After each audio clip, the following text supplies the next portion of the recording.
Alright guys, today I'm going to talk about the painful portion of taking out a DRAM on an SX-64, or this can work for a Commodore 64 computer, C64.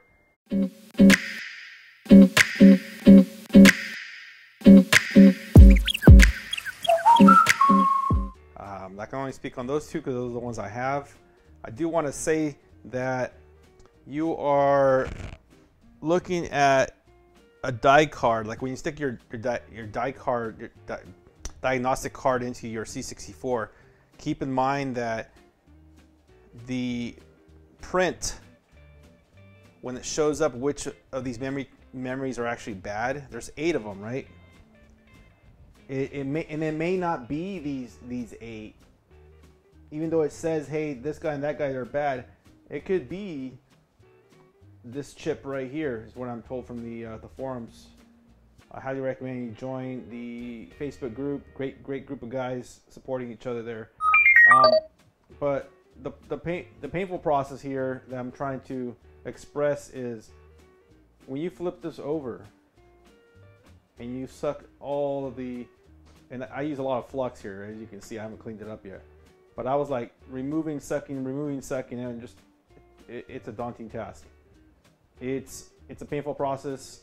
Again, I gotta clean this up, but I wasn't able to remove it as much as I tried because, as you can see from this end, there is some solder that may have crossed through the hole into the front portion, and it's really hard to suck an area that you don't have full a circular circumference of that area, because it's not going to remove that solder. So another gentleman that I spoke to advised just to Dremel it off, and so I used a Dremel circular sand saw, basically a sander that would just like sliced it off, and I started working my way from the top down, and then I started pulling these pins out. And it wasn't difficult because I had already worked on it from the opposite end to pull the pins out. It was just a matter of working it through. And so let me do this last one. And I wanted to talk about this because I don't know if anybody's ever, and I'm sorry the camera's moving around, I don't know if anybody's ever talked about this. At least I didn't see any videos. I did see a video of a guy talking about how to find the chip that matches the diagnostic card. But this essentially, it's a lot easier to get to these pins once you have your it's like, I don't know if it's ceramic, but once you have that DRAM portion on top sliced off, you basically just heat up that pin and pull it out with the tweezers. So much easier than having to trying to pull the whole chip out at once. It's a pain, let me tell you, to do that. So, and these chips aren't terribly expensive. These DRAM chips, you can definitely find them on eBay or Amazon. But you can see the guy moving now. What I found is flux really helps with the movement of these, so they get out of the way. But there you go. I don't know if that showed up on the camera. That's your pin. That's my last one. So yeah, then you basically want to treat this area, clean it up, obviously, and just wanted to talk about this because it's a painful, definitely a painful system to remove these. Let me show you what the result is after you slice it off. Like nothing left. So this chip is the MB8264A-15. There you go. Take a screenshot of that if you need to get to these. And again, I'll post which one is what. The one that matched mine, U, is let me flip this over. It's a UB5. So if this helps anybody out, I had 4 flashes. You can see right there it says UB5. I have 4 flashes with my SX-64 when I had the diagnostic card in there. The other symptom I saw too was if I don't have any diagnostic card in there and I just let it rock, when you turn it on, you'll start seeing funny characters. So if you actually look at the image here, number 4 I believe is 0. On number 4, it's pointing as on my SX-64 at the end as UB5. So it just reconfirmed that. And so that's what that's pointing to there. That's what I was trying to refer to earlier there, where it says on U23, you can kind of see that match there. So hopefully this chart helps you guys out. So this is my diagnostic chart right here. You can see the output from the screen. And the one that flagged was U11 as bad and U22.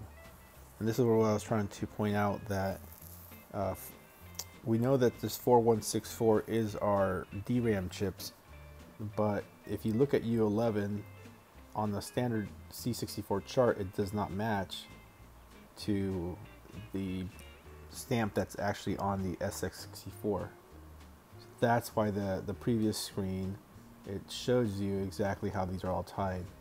Now if we go to look at U11 from that screen, you'll see that well, rather, I had 4 flashes, so I may have 2 bad, or it could be that just that U, the one I took out here, the UB5, is the one that actually is affecting these two, because their traces go to each other from getting red, if that makes sense. So I won't know until I actually put that RAM chip in, and let's see if that fixes it all. And so if you guys like tinkering around with electronics, then that's I mean, it's a messy job. I gotta clean all this up. I'll probably do it with alcohol. I heard 100% alcohol is good, so that's what I'm sticking with. And I'll get a Q-tip.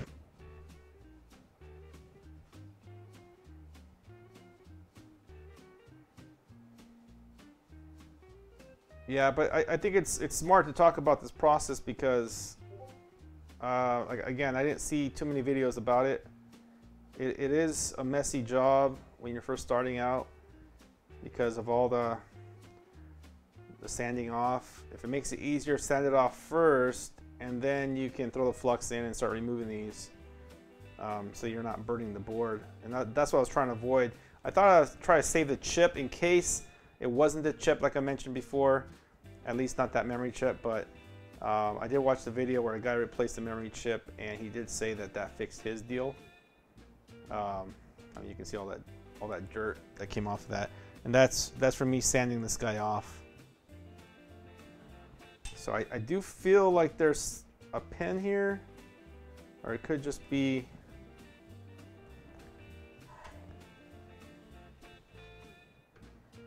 Let me run it through real quick here. Yeah, so I use a solder sucker, which is quite a bit of a pain, again, to do this. That's essentially what you gotta do.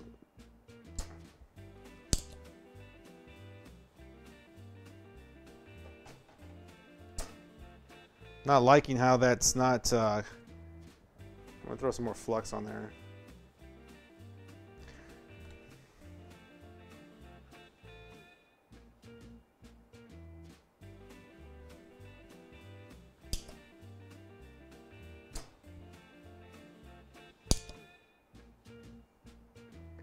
Again, these are areas that you couldn't get to otherwise without removing those pins.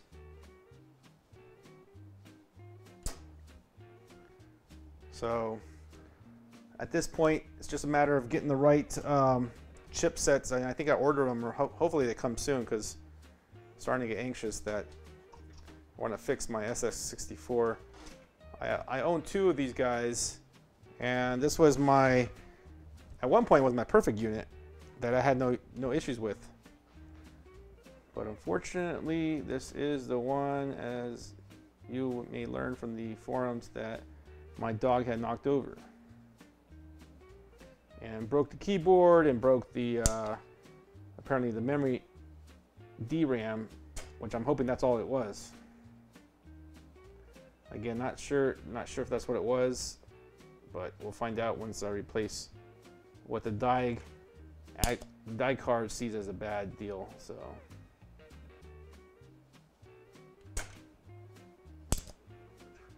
and you can see this area has flux too. I gotta clean up.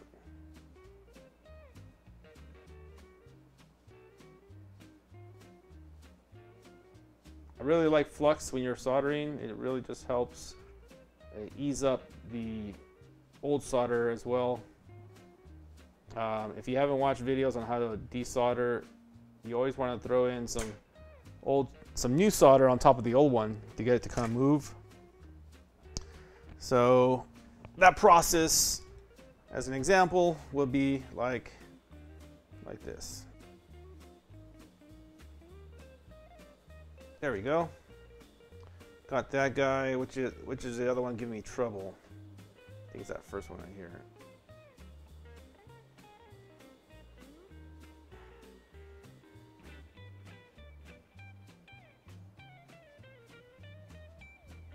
Really want to clear these holes up, prepare it for the new RAM that comes up.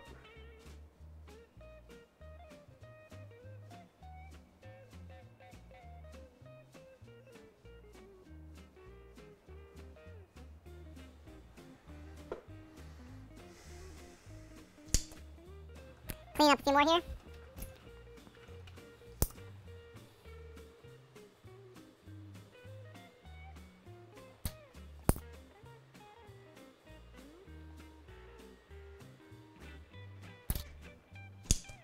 That looks pretty good.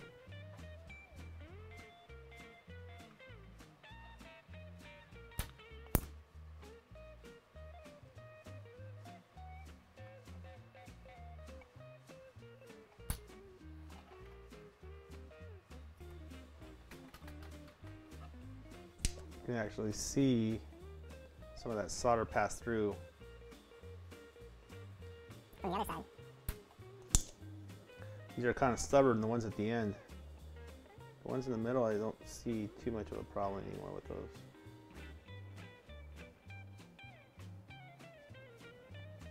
I'm gonna throw some more flux on there because it's driving me crazy that these guys at the corner are not removing.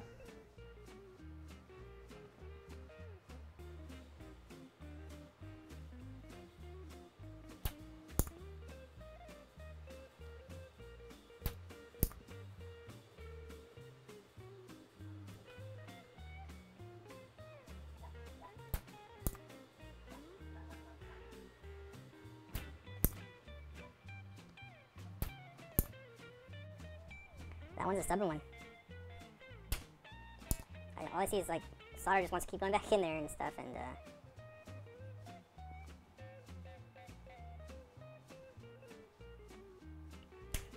there we go. You have to be quick with it because it's definitely stubborn. So verify the opposite side is good. That hole looks good. That hole looks good. That hole looks good.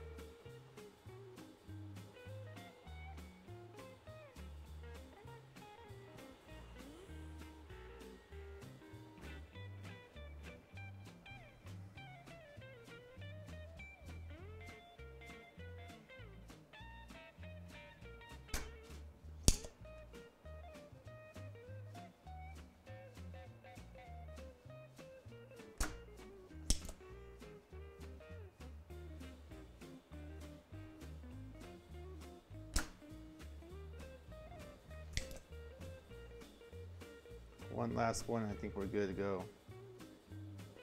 It's these outer ones that are really of a pain in the butt.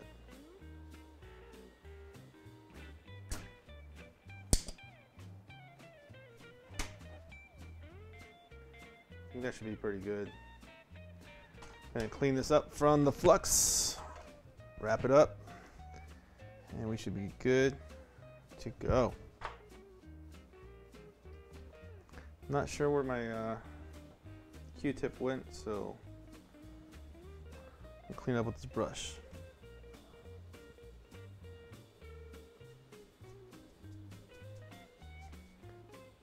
My kid got to my wife's brushes, so these makeup brushes are amazing for cleaning up.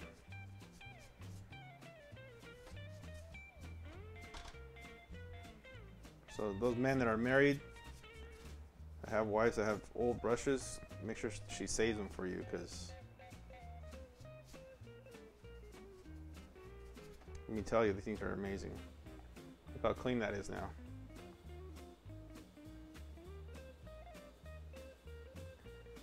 Looks pretty good, looks pretty good.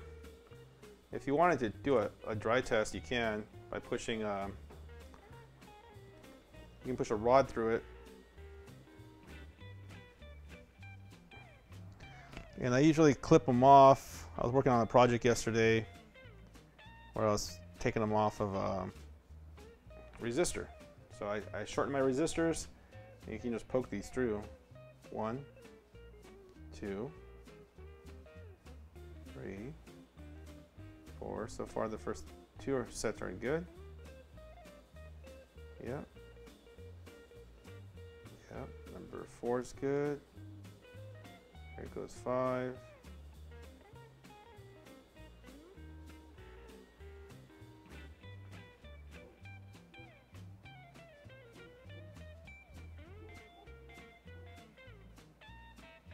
All right. They all go through, ladies and gentlemen, so we are done. Hope you guys enjoy this video. This is now ready for my new RAM. I do have 2 that are bad, so UB5, I'm going to show you real quick on the screenshot here how that's pointed to the diagnostic cart that is made for the C64. That's where it gets a little tricky because these SX are not matching. I think this might be like U25. I'll verify it here in a second, but keep in mind that that's the dealie is that this isn't like U25 or U11 or U22. These are actually pointing to a whole different set. So one more time, recap. You saw the zeros on the screen, the previous screenshot. That 0 is matching the UB5 at the end. And then also we had 4 flashes, so that's UB5 up there. So there's 2 confirmations, and sure enough, this fixed my memory issue. And if you look at the 64, they start counting down, I believe, on the left-hand side, versus here it's counting up from the left-hand side. So UA is on this side, so your sets for A on this side, UB is on this side. So I believe on the 64 it's flipped. So just keep that in mind. So just make sure you get the right chip out. I sure hope I got the right chip out, or else I'm doing twice the work. But yeah, I've learned my lesson. It's a pain in the butt to try to desolder these and try to remove and save the chip. So it's not too expensive to replace them. I think it's like $10 you get like 4 sets, or $20 you get like 4 or 5. I can't remember. But it's part of the process of maintaining this whole technology, guys.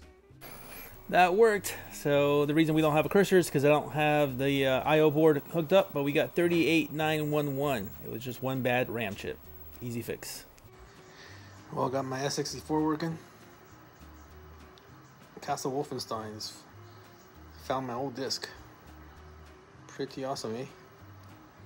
All right, hope you enjoy this video.